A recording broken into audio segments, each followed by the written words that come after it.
हे ना एखाद दिवस टेक्नॉलॉजी उशीर राहील, पण जो स्कॅम असतो ना तो सगळ्यात पहिले येतं. काल परवाचीच एक गोष्ट आहे. पुण्यामध्ये एका लेडीजला व्हॉट्सअपवर एक मेसेज आला. तो मेसेज कसा होता तो पण तुम्हाला सांगतो. सध्या सध्या ट्रेंडिंग मध्ये आहे स्कॅम हा. आणि त्या व्हॉट्सअपला एक फाईल आली या प्रकारची, तुम्ही इथं बघू शकता, आमंत्रण म्हणून, आणि पुढे .apk पण लिहिलेलं आहे बरं.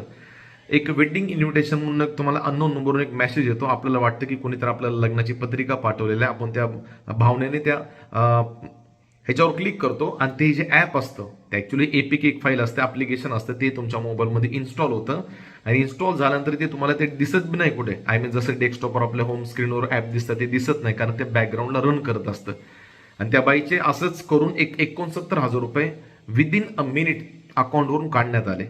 सगळ्यात पहिली गोष्ट तर जर तुम्हाला कुठल्या अननोन नंबरवरून मेसेज येत असेल, पहिली गोष्ट तर अननोन नंबरचे मेसेजेस वाचायला टाळा.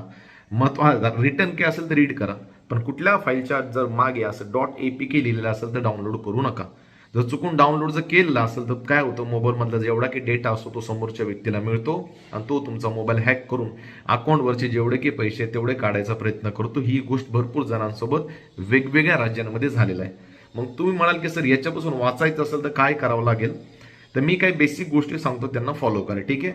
नंबर 1, सहसा .apk ज्याच्या शेवटी दिसतं ते डाउनलोड करूच नका. डाउनलोड केलं तर अननोन सोर्सेसला आपल्याला क्लिक करावं लागतं, ते पण करू नका.